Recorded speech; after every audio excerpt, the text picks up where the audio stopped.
Hello to everyone, welcome on Study On Point. Study On Point में आपका स्वागत है। तो आज हम बात करेंगे MCQ question chapter number 6 similar triangle. Class 10th में जो हमारा सिमिलर ट्रायंगल है चैप्टर नंबर 6 उसके एमसीक्यू क्वेश्चन के बारे में हम आज बात करेंगे और उनको किस प्रकार सोल्व करना है इसको हम डिस्कस करेंगे। देखो, अगर किसी ने सिमिलर ट्रायंगल की जो थ्योरम है वो पढ़ रखी है तो भी वो इसको सोल्व कर सकते हैं। अगर नहीं पढ़ रखी, सिंपल 7th 8th क्लास में रेशियो पढ़ रखा है तो भी हम क्या कर सकते हैं, सिमिलर ट्रायंगल के क्वेश्चनों को जो मल्टीपल बेस्ड क्वेश्चन आएंगे उनको सोल्व करने में हम क्या है सक्षम है, योग्य हैं, उनको सोल्व कर सकते हैं। अगर हमने 7th 8th क्लास में क्या किया है, रेशियो चैप्टर को सही से पढ़ा है। अगर हम 7th 8th क्लास में जो रेशियो चैप्टर आता है उसको अगर हम सही से पढ़ा रखा है तो इसको सोल्व करना चैप्टर जो 6th चैप्टर है हमारा सिमिलर ट्रायंगल, जो हम कि सबसे टफ अगर प्रूफिंग आती है, अगर हमारा सब्जेक्टिव बेस्ड क्वेश्चन पेपर आता तो सबसे टफ चैप्टर में से एक था ये। एक सबसे जो टफ चैप्टर होते थे उनमें से एक होता था हमारा कौन सा, सिमिलर ट्रायंगल। लेकिन ये एमसीक्यू बेस्ड क्वेश्चन पेपर आने वाला है तो वहाँ से क्या हो गया है, इस चैप्टर का जो बर्डन होता है स्टूडेंटों पर वो बहुत ही कम हो गया है, क्योंकि अब प्रूफिंग की हमारा क्या होगा, प्रूफिंग क्वेश्चन आएगा नहीं। ठीक है, प्रूफ करने के लिए आ नहीं सकता, कोई थ्योरम में प्रूफ करने के लिए कह नहीं सकता कि आप ये प्रूफ करके दिखाओ। हाँ, उनके एप्लीकेशन आ सकते हैं। ठीक है, उनके एप्लीकेशन आ सकते हैं। ठीक है, तो प्रूफिंग तो आ नहीं सकती, बस क्या आ सकता है, उसके एप्लीकेशन आ सकते हैं कि उसके एप्लीकेशन क्या क्या हो सकते हैं। ठीक है, और हो सकता है कि प्रूफिंग की बेस पर, एप्लीकेशन के बेस पर कुछ क्वेश्चन थोड़ा टफ कर दिए जाएं, क्योंकि ये क्या है, हमारा इंपॉर्टेंट चैप्टर में से एक होता था बोर्ड एग्जाम के लिए। अब क्या होगा, सिलेबस हाफ हो गया है और हाफ सिलेबस में ये चैप्टर हमारा आने वाला है एमसीक्यू बेस, और पेपर क्या होगा, इसकी वजह से क्या हो गया, ईजी हो गया है। ठीक है, अब देखते हैं इसको हमें किस प्रकार सोल्व करना है। पहला एमसीक्यू बेस्ड क्वेश्चन है आपका कि a vertical stick 30 metre long cast shadow 50 metre. क्या कह रहे हैं, एक वर्टिकल मतलब सीधी, इस प्रकार से एक स्टिक है जो क्या करती है, शैडो कास्ट करती है ग्राउंड पर। कितनी, ये कितने मीटर की है, 30 मीटर लॉन्ग, 30 मीटर लंबी क्या है, लकड़ी है, और ये ग्राउंड पर 50 मीटर की लंबी शैडो बनाती है। मतलब पीछे की तरफ यहाँ पर कितनी बन रही है, ये शैडो, इसकी शैडो, ये क्या है, हमारी स्टिक है। ठीक है, ये क्या है, स्टिक है हमारी, और क्या इसकी शैडो है, क्या है, शैडो है, और ये कितनी है, 15 मीटर। ठीक है, इसमें मेन काम है रेशियो का। अगर आपको रेशियो आता है तो इन क्वेश्चनों को सोल्व करना कोई बड़ी बात नहीं है। ठीक है, इसमें देखना रेशियो को हम किस प्रकार सोल्व करेंगे। ये क्या कह रहा है कि एक 30 मीटर की लंबी लकड़ी है, स्टिक है, जो कितने ग्राउंड पर शैडो बनाती है, कितनी लंबी, कितनी लॉन्ग बनाती है, 50 मीटर की लंबी क्या बनाती है, परछाई बनाती है, शैडो बनाती है। मान लो अगर मेरी हाइट कितनी है, 6 फीट या 5 फीट है, तो मेरी जो ज़मीन पर जो बनती है, शैडो बनती है, वो 2.5 फीट की बनती है। तो सेम वही रेशियो, कितना रेशियो है ये, अगर इनका रेशियो देखा जाए तो हमारी ये ऑब्जेक्ट और इमेज, ऑब्जेक्ट और इमेज का क्या रेशियो, ऑब्जेक्ट है हमारा 30, इमेज है हमारी शैडो, ऑब्जेक्ट और शैडो क्या रेशियो है, 30 और 15, मतलब कि 2:1 का है। कितने का है, 2:1, मतलब कि शैडो क्या है, ऑब्जेक्ट की आधी है। ठीक है, शैडो क्या है, ऑब्जेक्ट की आधी है। देखो, ऑब्जेक्ट हमारा 30, शैडो हमारी 15, ऑब्जेक्ट हमारा 30, शैडो हमारी 15, तो क्या है, रेशियो कितना है, 2। देखो, अगर इनको डिवाइड कीजिए, 15 1 15, 15 2 30, तो 2:1 है। कितना है, 2:1, मतलब कि क्या है, लकड़ी क्या है, अपनी परछाई से 2 गुनी ये चाहिए कह दें, और चाहिए कह दें कि क्या लकड़ी की जो परछाई है वो लकड़ी की आधी है। ठीक है, अब अगला क्वेश्चन क्या, मतलब कि इसमें आगे इन्फॉर्मेशन क्या है कि एट द सेम टाइम, उसी समय tower cast a shadow 75 metre long on ground. तो एक टावर है, यहाँ पर एक टावर है, ठीक है, इस प्रकार से, और ये ज़मीन पर कितनी बनाता है, 75 डिग्री की, वो 75 मीटर की क्या बनाता है, वो परछाई बनाता है, 75 मीटर की परछाई बनाता है। जो हमारा ये टावर है वो कितनी बनाता है, 75 मीटर की परछाई बनाता है। तो बताओ इसकी लंबाई कितनी होगी, टावर की जो हाइट है वो कितनी होगी, the height of tower is कितनी होगी। तो देखते हैं, देखो परछाई क्या है, हमारी ऑब्जेक्ट की ऊंचाई की आधी है, जितना ऑब्जेक्ट है उसके आधी परछाई बन रही है। तो अगर ये 75 मीटर है तो इसकी हाइट कितनी रही होगी, इसकी 2 गुना, क्योंकि देखो 15 का 2 गुना करते हैं 30, तो इसका 2 गुना करेंगे कितना आ जाएगा, 75 में 2 की मल्टीप्लाई करेंगे आ जाएगा 150, कितना आ जाएगा 150। तो इसकी हाइट, टावर की हाइट कितनी है, 150। ऑप्शन इज क्या है, ऑप्शन 1 क्या है, राइट आंसर है हमारा। इसमें क्या काम किया है, सिंपल हमारा थोड़ा सा लॉजिक और हमारा क्या रेशियो का कॉन्सेप्ट कि क्या रेशियो है, 2:1 है, मतलब कि क्या है, ये 2 गुनी है, हाइट क्या है 2 गुनी है शैडो की। तो शैडो यहाँ 75 है तो हाइट कितनी हो जाएगी इसकी 2 गुनी, तो कितना हो जाएगा 150। तो ये हो गया हमारा पहला क्वेश्चन किसका, वर्टिकल मतलब कि सिमिलर ट्रायंगल का। अगला क्वेश्चन देखते हैं क्या है हमारा। तो हमारा अगला क्वेश्चन आ गया है बोर्ड पर, क्या कह रहा है कि इफ ट्रायंगल ABC कॉन्ग्रुएंट, ये क्या है कॉन्ग्रुएंट, सिमिलर नहीं congruent. If triangle ABC congruent triangle RQP, अगर हमारा ट्रायंगल ABC सिमिलर वो कॉन्ग्रुएंट है ट्रायंगल RQP के, और एंगल ए दे रखा है 80 डिग्री का, एंगल बी दे रखा है 60 डिग्री का, तो बताओ देखो हमारे दो इस ट्रायंगल के एंगल दे रखे हैं, ठीक है, और एक देन तब value of angle P is क्या होगा, वैल्यू ऑफ एंगल P कितना होगा, ठीक है, तो ये बताना है हमें। तो अब तुम सोचोगे कि क्या ये कितना मतलब कि इनसेंसिबल, मतलब बिना मतलब की बात है कि दो एंगल तो इसके दे रखे हैं और इसका एक एंगल पूछ रहा है, कितनी मतलब बेकार मतलब की बात है। तो इसको पहले हम कॉन्सेप्ट से समझते हैं। क्या कह रहा है कि दो ट्रायंगल है हमारे, एक का नाम हमारा ABC, दूसरा ट्रायंगल है हमारा RQP, कितना है RQP। अब यहाँ समझते हैं क्या कह रहा है, सिमिलर वो कॉन्ग्रुएंट है, क्या है कॉन्ग्रुएंट है। तो कॉन्ग्रुएंट का मतलब क्या होता है कि कोरोस्पोंडिंग साइड और कोरोस्पोंडिंग एंगल, मतलब कि कोरोस्पोंडिंग का मतलब होता है एक जैसे और एक ही तरफ के जैसे, मतलब ये वाली साइड इसके बराबर होगी किसके, RQ के, ये AC साइड किसके बराबर होगी RP के, और BC किसके बराबर होगी QP के, ठीक है। कोरोस्पोंडिंग साइड के एक जैसे, ये इसके बराबर, ये वाली इसके बराबर, ये वाली इसके बराबर और ये वाली इसके बराबर होगी, ठीक है। कोरोस्पोंडिंग साइड क्या होती है, बराबर होती हैं, और कोरोस्पोंडिंग एंगल भी क्या होते हैं, बराबर होते हैं। जैसे मतलब ये वाला एंगल इसके बराबर होगा, देखो पहला ये लिखा है, पहला ये लिखा है, ठीक है, और दूसरा B किसके बराबर होगा Q के, तो B किसके बराबर होगा Q के, और C किसके बराबर होगा P के, C किसके बराबर होगा P के। तो देखो ये वाला एंगल दे रखा है, एंगल भी 80 डिग्री, ठीक है, और एंगल वो एंगल है 80 डिग्री, एंगल भी 60 डिग्री। तो सम प्रॉपर्टी ऑफ ट्रायंगल क्या होती है, तीनों एंगलों को जोड़कर कितना था 180, और ये तुम्हारा कितना हो गया 80 और 60 140, मतलब 140 हो रहा है इन दोनों को जोड़ करके। अब 140 में कितना जोड़े कि हमारा 180 हो जाए, तो यहाँ पर कितना जाएगा 40 डिग्री का। अगर ये हमारा 40 डिग्री का तो एंगल P कितने का होगा, दोनों बराबर है, तो ये वाला भी कितना होगा 40 डिग्री का होगा। देखो दो दे रखे थे, तीसरा में निकालना था sum property of triangle, sum property of triangle, sum property of triangle, मतलब ट्रायंगल की सम प्रॉपर्टी क्या कहती है कि तीनों एंगलों को जोड़ करके कितना आना चाहिए 180 आना चाहिए। इन दोनों को जोड़कर 140 आ रहा है, तो 140 में हम कितना जोड़ें कि 180 हो जाए, तो 40 जोड़ देंगे, 40 जोड़ देंगे तो 180 हो जाएगा, ठीक है। तो हमने 40 यहाँ पर लिख दिया कि इन तीनों को मिलाकर 180 हो रहा है अब, ठीक है। तो एंगल ए हमारे देखो ये 80 का, ये 60 का, एंगल P कितने का 40 का, तो एंगल P कितने का है 40 डिग्री का, एंगल P कितने का हो जाएगा 40 डिग्री का, ये हमारे यहाँ से निकल कर आया, ठीक है। एंगल P कितने का हो जाएगा 40 डिग्री का, ठीक है। अगला क्वेश्चन देखते हैं किस प्रकार से होगा।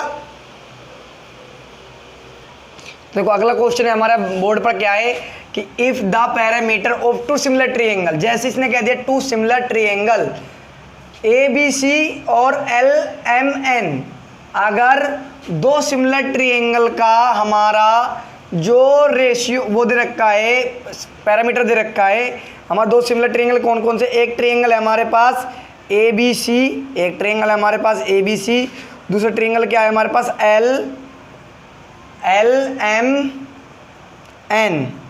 LMN, ठीक है। और इसका पैरामीटर दे रखा है, मतलब तीनों साइडों को जोड़कर कितना दे रखा है, इसकी तीनों साइडों को जोड़कर दे रखा है हमारा 60, इसका पैरामीटर है 60, इसका पैरामीटर है 48, कितना दे रखा है 48 रेस्पेक्टली। रेस्पेक्टली का मतलब क्या है, क्रम अनुसार, रेस्पेक्टली का मतलब क्या है क्रम अनुसार, क्रम अनुसार दे रखा है, ठीक है। तो पहले हम इनके बीच मैंने क्या कहा है कि जब सिमिलर ट्रायंगल की बात आएगी या कॉन्ग्रुएंट ट्रायंगल की बात आएगी, देखो कॉन्ग्रुएंट ट्रायंगल में क्या होते हैं, बराबर होते हैं। कॉन्ग्रुएंट ट्रायंगल में क्या होते हैं, कोरोस्पोंडिंग साइडें बराबर होती हैं, एक जैसी साइडें क्या होती हैं, बराबर होती हैं। लेकिन सिमिलर ट्रायंगल में बराबर नहीं होती हैं। सिमिलर ट्रायंगल में क्या होती हैं, सेम रेशियो में होती हैं, उनका अनुपात जो होता है, जो रेशियो होता है वो सेम होता है। मतलब कि अगर ये रेशियो, इन दोनों साइडों का रेशियो पता है तो अब इन दोनों साइडों का रेशियो निकाल सकते हैं। मतलब कि अगर हम दो सिमिलर ट्रायंगल का किसी भी चीज़ का रेशियो पता है तो हम क्या कर सकते हैं, उसकी बाकी चीज़ों का रेशियो पता कर सकते हैं। तो रेशियो से आगे क्वेश्चन हमारे सोल्व होते हैं। तो इसका पैरामीटर दे रखा है, तो पैरामीटर में देखते हैं कि हम क्या रेशियो दे रखा है, पैरामीटर में इन्होंने क्या रेशियो दे रखा है, ठीक है। तो पैरामीटर देखो इसका पैरामीटर 1 मानते हैं, इसका पैरामीटर 2 मानते हैं। तो P1/P2 कितना दे रखा है इन्होंने 60/48, 60/40, P1 हमारा 60 और P2 हमारा 48। दोनों पैरामीटर का रेशियो क्या है 12 5 जा 60 और 12 4 जा 48, 4:5 है। कितना है 4:5 दे रखा है पैरामीटर का रेशियो। ठीक है, हमारा रेशियो कितना है 4:5 है। क्या दे रखा है 4:5 है। ठीक है, तो इनकी साइडों का रेशियो निकालना है तो इसी रेशियो में होगा, इनका साइडों का रेशियो भी इसी रेशियो में होगा। देखो ए बी साइड का हमने ऊपर लिख रखा है और एल एम का नीचे, तो ए बी साइड का हम ऊपर लिख देंगे कि ए बी साइड निकालनी है और एल एम को क्या लिख देंगे नीचे, इक्वल टू क्या है 5:4। अब ए बी हमें पता नहीं है, एल एम हमें पता है, तो ए बी हमें निकालना ही है। एल एम की जगह आ जाएगा हमारा 8 इक्वल टू 5:4। इसको इधर ले जाएंगे तो इधर ए बी बचेगा, ए बी इक्वल टू हो जाएगा 5:4 मल्टीप्लाई 8, 4 2 जा 8, 2 5 जा 10 सेंटीमीटर। आंसर कितना आ गया 10 सेंटीमीटर। इनका रेशियो से हमने क्या किया फाइंड आउट कर लिया। देखो पहले इसको ऊपर लिख, इसका रेशियो है। ठीक है, triangle parameter of triangle ABC ratio 2, parameter of triangle LMN, मतलब कि इसको P1 माना इसको P2 मान लिया। पैरामीटर 1 पैरामीटर 2, पैरामीटर 1 और पैरामीटर 2 का रेशियो निकाल लिया, कितना है 5:4। अब हमें देखो जैसे हमने यहाँ पर इस वाले ट्रायंगल का पैरामीटर ऊपर रखा है, इस वाले ट्रायंगल का पैरामीटर नीचे, तो साइड में हमारी इसी रेशियो में रहेंगी। इस वाले ट्रायंगल की साइड ऊपर रहेगी, इस वाले ट्रायंगल की साइड नीचे रहेगी, और जिसको पता होगा उसको रख देंगे, जिसको पता नहीं होगा उसको फाइंड आउट कर लेंगे रेशियो से। कितने आगे 10 सेंटीमीटर। तो इसका आंसर क्या है हमारा ए 10 सेंटीमीटर। क्या आ गया ए 10 सेंटीमीटर। सिमिलर ट्रायंगल में मेन कॉन्सेप्ट है रेशियो का। अगर रेशियो आपको फाइंड आउट मतलब सोल्व करना आता है तो आसानी से हम बिना किसी थ्योरम के सोल्व कर सकते हैं। ठीक है, सिमिलर ट्रायंगल में क्या होता है कोरस्पॉन्डिंग साइड, मतलब कि देखो इसका और इसका सेम रेशियो में होगा, इसका और इसका रेशियो सेम होगा, इसका और इस मतलब तीनों साइडें क्या होंगी सेम रेशियो में होंगी। कितना निकल गया 5:4। अगर हम अब इन दोनों साइडों का रेशियो निकालेंगे तो कितना हो जाएगा, देखो ये 10 और ये हमारा 8, तो कितना हो जाएगा 5:4। इसके भी देखो 5:4 आया, तो जितनी साइडें होंगी सब 5:4 में होंगी। ठीक है, इस प्रकार से हम क्या कर सकते हैं फाइंड आउट कर सकते हैं। ठीक है, कैसे कि इन दोनों का रेशियो निकाल करके साइडों के रेशियो के बराबर रख दिया। साइडों के पैरामीटर के रेशियो निकाल कर, सबका रेशियो सेम होता है सिमिलर ट्रायंगल का, चाहे हमारा क्या हो एरिया हो। ठीक है, और चाहे हमारा अगर एरिया में क्या होता है बस स्क्वायर कर दिया जाता है, साइडों को स्क्वायर करेंगे तो उनके एरिया के रेशियो के बराबर आएगा। वो अगला कॉन्सेप्ट हमारा आगे देखेंगे। लेकिन पैरामीटर का क्या होता है देखो, क्योंकि एरिया में हमारा स्क्वायर करके निकालना पड़ता है मल्टीप्लाई करके, लेकिन पैरामीटर में क्या होता है ऐड करके निकालना पड़ता है। तो पैरामीटर का रेशियो और साइडों का रेशियो सेम होता है। इतनी बात का ध्यान देना कि दो सिमिलर ट्रायंगल के पैरामीटर का रेशियो P1/P2 पैरामीटर का रेशियो क्या होगा साइडों के रेशियो के बराबर होता है, साइडों के रेशियो के बराबर होता है। इस बात का हमें ध्यान रखना है जब हम क्वेश्चन सोल्व करेंगे। अगला क्वेश्चन देखते हैं क्या है हमारे बोर्ड पर। तो हमारे देखो बोर्ड पर क्वेश्चन क्या दे रखा है कि if triangle ABC congruent triangle DEF, दो ट्रायंगल है हमारे पास, एक का नाम है ABC, इसका नाम है ABC, दूसरे ट्रायंगल का नाम है DEF।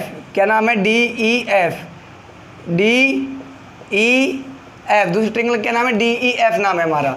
तो देखो क्या है कॉन्ग्रुएंट है, कैसे ट्रायंगल है सिमिलर नहीं कॉन्ग्रुएंट है। तो कॉन्ग्रुएंट में क्या होता है सभी चीज़ें बराबर होती हैं, रेशियो इसमें कुछ नहीं, रेशियो भी सेम ही मानते हैं 1:1। ठीक है, तो क्या होता है कि सभी चीज़ें बराबर होती हैं, साइडें बराबर होती हैं, एंगल भी हमारे बराबर होते हैं कोरस्पॉन्डिंग। तो देखते हैं कि क्या रखा है कि एंगल ए दे रखा है, इसका कितना है 47, कितना दे रखा है 47, और इसका एंगल ई दे रखा है कितना 83 डिग्री, 83 डिग्री, और पूछा है एंगल सी। ये एंगल हमें पूछा गया है कि ये एंगल कितने डिग्री का होगा। तो किसी ट्रायंगल के तीनों एंगल हम तब निकाल सकते हैं जब हम दो एंगल पता हो तो तीसरा एंगल निकाल सकते हैं, लेकिन हमें इसमें भी एक ही पता है, इसमें भी एक ही पता है, दो एंगल पता नहीं है। तो हम अपनी थोड़ा जनरल नॉलेज का उपयोग करेंगे और क्या सोचेंगे कि जब हमारे दोनों ट्रायंगल कॉन्ग्रुएंट हैं तो सिमिलर कोरस्पॉन्डिंग एंगल क्या होंगे बराबर होंगे। तो जब ये कोरस्पॉन्डिंग एंगल बराबर होंगे तो ये वाला एंगल इसके बराबर हो जाएगा, कितना हो जाएगा 47, और ये वाला एंगल इसके बराबर, देखो ये इधर ये इधर, ठीक है, ये वाला एंगल इसके बराबर 83, और हमें क्या निकालना है सी निकालना है। तो इसके दो एंगल हमें पता चल गए। एक एंगल हम निकाल सकते हैं कि इनको तीनों को जोड़ के कितना चाहिए 180, हमारे पास है कितने 47 और 83, कितना है हमारे पास 0 30 130 है। तो बताओ कि ये वाला एंगल कितने का होगा, ये कितना है 130 बैठ रहा है, ठीक है, और सबको जोड़कर आना चाहिए 180, हमारे पास है 130, तो हमें और कितना लेना है यहाँ पर, लेना है यहाँ पर 50, कितना लेना है 50, अगर 50 लेते तो 180 हो जाएगा, 180 हो जाएगा, तो कितना हो जाएगा 50 हमें लेना, 50 लेना है। तो इस प्रकार से करके अगला हमने एंगल सी फाइंड आउट कर लिया, एंगल सी पता लग गया, तो ये भी हम पता लग गया कि ये भी कितना है 50 डिग्री का ही है, ठीक है। तो इस प्रकार से हम क्या करते हैं एंगल फाइंड आउट करते हैं, जब क्या दे रखा हो कॉन्ग्रुएंट दे रखा हो या कॉन्ग्रुएंट दे रखा हो या फिर क्या दे रखा हो सिमिलर दे रखा हो। सिमिलर में भी क्या होता है कोरोस्पोंडिंग एंगल इक्वल होते हैं, क्या होते हैं कोरोस्पोंडिंग एंगल इक्वल होते हैं जब दो चीज़ सिमिलर दे रखे होते हैं, ठीक है। कोरोस्पोंडिंग एंगल इक्वल होता है कॉन्ग्रुएंट में भी और सिमिलर में भी। बस साइडों में क्या होता है कि जब साइड की बात करेंगे तो कॉन्ग्रुएंट होगा तो बराबर होंगे, अगर सिमिलर है तो क्या हो जाएगा सेम रेशियो में हो जाएगा, तो उनका रेशियो क्या हो जाता है सेम हो जाता है। अगला क्वेश्चन देखेंगे क्या है, देखो अगला क्वेश्चन क्या है हमारे बोर्ड पर कि side of two similar triangle are in ratio. देखो बहुत ही ये हमारा फंडामेंटल क्वेश्चन है एरिया वाले से, ठीक है। सिमिलर ट्रायंगल में जब एरिया फाइंड आउट करना होता है, ये थ्योरम है एक, ठीक है। तो ये हमारा क्या है एक बहुत ही फंडामेंटल क्वेश्चन है कि जब दो साइडों का रेशियो दे रखा हो किसी ट्रायंगल के, मान लो एक ट्रायंगल ये है एक ट्रायंगल ये है, ठीक है, और इनका साइडों का रेशियो दे रखा है 4:9, कितना दे रखा है 4:9 दे रखा है दो साइडों का, ठीक है, दो ट्रायंगल की साइडों का रेशियो 4:9, तो इनके एरिया का रेशियो कितना होगा A1/A2, इनके एरिया का रेशियो कितना होगा ये हमें फाइंड आउट करना है। जब साइडों का रेशियो दे रखा हो और एरिया का रेशियो फाइंड आउट करना होता है तो क्या करते हैं, हमें एरिया का रेशियो निकालना होता है, area of triangle 1 area of triangle 2, ठीक है। तो A1/A2 जब निकालना होता है तो हम क्या करते हैं साइडों का रेशियो को, जो हमारा साइडों का रेशियो है इसको क्या कर देते हैं स्क्वायर कर देते हैं, ठीक है। जब साइडों का रेशियो को क्या कर देते हैं स्क्वायर कर देते हैं तो एरिया का रेशियो निकल आता है। अगर हमारे साइडों का रेशियो दे रखा है, हमें देखो कह रहा है ना the side of two similar triangle are in ratio, दो सिमिलर ट्रायंगल की जो साइड हैं वो 4:9 में है, ठीक है, 4:9 में है। तो ये बताओ कि उनके एरिया का अगर रेशियो निकालेंगे, दोनों के एरिया निकाल कर रेशियो निकालेंगे तो किस रेशियो में होंगे। तो चाहे साइडों का दे रखा हो, चाहे एटीट्यूड का दे रखा हो, चाहे हमारा मीडियन का दे रखा हो, ठीक है, चाहे ऊंचाई दे रखी हो, चाहे मीडियन दे रखा हो, ठीक है, चाहे हमारी साइड दे रखी हो, तो अगर इनका रेशियो दे रखा है एरिया का रेशियो पूछ रहा है, किसका एरिया का रेशियो पूछ रहा है, तो क्या कर देते हैं उनका स्क्वायर कर देते हैं, उसी रेशियो को स्क्वायर कर देते हैं। इस रेशियो को स्क्वायर कर देंगे कितना हो जाएगा 4 4 जा 16 और 9 9 जा 81, कितना हो जाएगा 9 9 जा 81, तो कितना हो जाएगा 16:81, 16:81। ऑप्शन बी इज क्या है हमारा राइट आंसर है, ऑप्शन बी क्या है राइट आंसर है, क्या है option b is the right answer. Ratio कितना है 16:81। जो हमारा यहाँ पर चाहे साइड का, इसने साइड कह दिया है, कभी कभी कह देता है कि एल्टीट्यूड दे दिया जाता है एल्टीट्यूड, ठीक है, कभी कभी कह देते हैं मीडियन दे दिया जाता है, चाहे मीडियन कह दे चाहे एल्टीट्यूड कह दे चाहे साइड कह दे। अगर इनके सिमिलर ट्रायंगल का रेशियो साइडों मतलब चाहे साइड का रेशियो कह दे, चाहे एल्टीट्यूड का रेशियो दे दिया जाए और चाहे मीडियन का रेशियो दे दिया जाए और एरिया का रेशियो पूछा जाएगा तो उस रेशियो क्या कर देंगे स्क्वायर कर देंगे, उस रेशियो क्या कर देंगे स्क्वायर कर देंगे। स्क्वायर करने से क्या निकल आता है एरिया का रेशियो निकल आता है। चाहे साइड का रेशियो का स्क्वायर करेंगे तो भी एरिया का रेशियो निकल आएगा, एल्टीट्यूड के रेशियो के स्क्वायर करेंगे तो भी हमारा एरिया का रेशियो निकल आएगा, मीडियन के रेशियो का स्क्वायर करेंगे तो जो यहाँ पर रेशियो दे रखा होगा चाहे वो साइड का रेशियो, चाहे एल्टीट्यूड का रेशियो, चाहे मीडियन का रेशियो, अगर इनके रेशियो को स्क्वायर कर देते हैं तो एरिया का रेशियो निकल आता है। किसका रेशियो निकल आता है एरिया का रेशियो निकल आता है। तो इस प्रकार से हमने क्या किया एरिया का रेशियो फाइंड आउट कर लिया। इसमें टोटल आपके 18 क्वेश्चन है, हम 1 बाय मतलब कि थोड़ा शॉर्ट वीडियो लेकर आ रहे हैं तो इस वजह से क्या रहा हम 5 क्वेश्चन करके क्या करेंगे कवर करेंगे, ठीक है। अगले वीडियो में मिलेंगे अगले 5 क्वेश्चन लेकर के। Thank you.